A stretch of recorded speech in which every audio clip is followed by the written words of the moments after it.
بالتحول من الواقع الى الامر بالضبط. هذا ينهي هذا التك داون.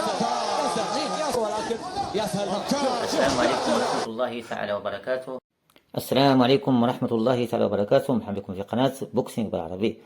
وفي نصف النهائي على بطولة فنون قتالية BFL من فئة الوزن المتوسط، حيث يلتقي المقاتلان من طراز الرفيع، لكل منهما طموح للوصول إلى النهائي. الركن الأزرق أمير الفاضلي من إيران سيواجه محمد الأقرع من الكويت، المقاتل المحترف في الفنون القتالية المختلطة. هذا المقاتل لم ينهزم بأي نزال حتى الآن، 7 انتصارات متتالية، ويتدرب تحت إشراف وتحت مدرب الأسطورة حبيب. فوز ممتع للجميع وبالتوفيق للجميع، ونلتقي في مقطع آخر إن شاء الله تعالى. ولا تنسونا بالزر الإعجاب والمشاركة في القناة، والسلام عليكم. حاول يدافع بالجلتين، أبعدت يد محمد الأقرع بشكل مباشر. نفس ما قلت لك، دفاعه دائما يكون جلتين ويحاول يسوي سبرول ويضرب وهو راجع لورا. حلوه الجاب من محمد الأقرع، اندر هوك يوديه عند السياج، بيروح اوتشيماتا، ولكن ما شاء الله يعني هذا تخصص محمد الأقرع، الجودو. يسحب الرجل من ورا، دفاع ممتاز من امير، ولكن دام انه ظهر على السياج في احتمال انه يطيح. اوتشيماتا من محمد الأقرع وينزل بالوضعيه اللي هو يبيها. الاصرار اللي عند محمد الأقرع انه اللي يخليه ينهي هذا التك داون. محمد الأقرع اداء جميل. محمد الأقرع يسكر البودي لوك ويحاول انه هو يوخر ظهر امير عن السياج، بحيث انه ما يستخدم السياج انه يصعد، وهو يستعد لمحمد الأقرع اكيد مع المدرب الايراني رحيمي. حد الان سيطر به، يحاول اكيد انه يبعد للهاف جارد. ستايل كويتي داغستاني. كويتي داغستاني. اللي انا عندي 50 لاعب هاوي، اشوف منهم 2 راح يوصلون احتراف. قلت له منو؟ قال محمد الأقرع وواحد روسي.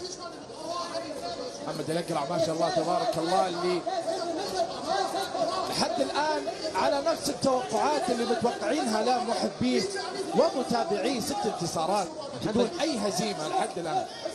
محمد يحاول يطوف الجارد، ولكن البتر فلاي هوك اللي حاطها أمير فضلي متعبه محمد بالوضعية هذه وقاعد تخلي بتوازنه. ثقيل، ومحمد يستخدم الكيج. شوف رجله اليمنى موجودة على السياج، بس يحاول يطوف في الهاف جارد، يحاول بجانب اليسار، الحين يحاول باليمين. ذكية انه هو نوع من الجانب اليمين اليسار، دائما اللاعب يكون عنده جانب اقوى من الثاني. وتلاحظ احمد صار نفس اللي صار الأقرع بالقتال الاول، اللي هو نزيف الانف بشكل مباشر. هذه بالاذن وتصل، هذه باذن يصعد ماونت محمد الأقرع، باقي 90 ثانية وياخذ راحته محمد بالوضعية هذه، يسكر ونشوف شنو ممكن يسويه. يعني انا من اللي سمعت ان محمد ناوي يروح حق الام تراينجل مع اللاعب امير فازلي. تحذير من الحكم عشان الضربات ممكن كانت لمؤخرة الراس. محمد يحاول انه هو يثبت حوضه على امير وينزل بالضربات باللكمات على اللاعب امير فازلي. سيطرة كبيرة من محمد الأقرع من وضعية التوب ماونت، ماسك اليد اليمين. القوة اللي عند أمير قدرت تطلعها من ورطة كبيرة بالتوب. محمد راح للأنبار وهذا غلط، يعني هذه كانت غلطة من محمد، كان مسيطر ولكن يا سهل. شوف الخبرة ممتاز ما شاء الله تبارك الله، ممتاز جدا من محمد. شوف الضربات بالكتف على الأنف من اللاعب محمد الأقرع. مستعدين للجولة الثانية، وتبدأ الجولة الثانية.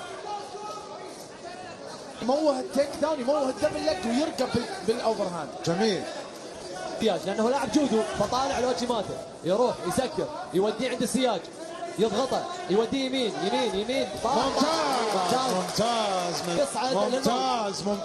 ممتاز اداء استثنائي من محمد. لاحظ مباشره محمد راح للداغستاني هاند كف، لكن يمد ايده، يروح للكروس. محمد الأقرع يموه التيك داون، يدخل عليه امير.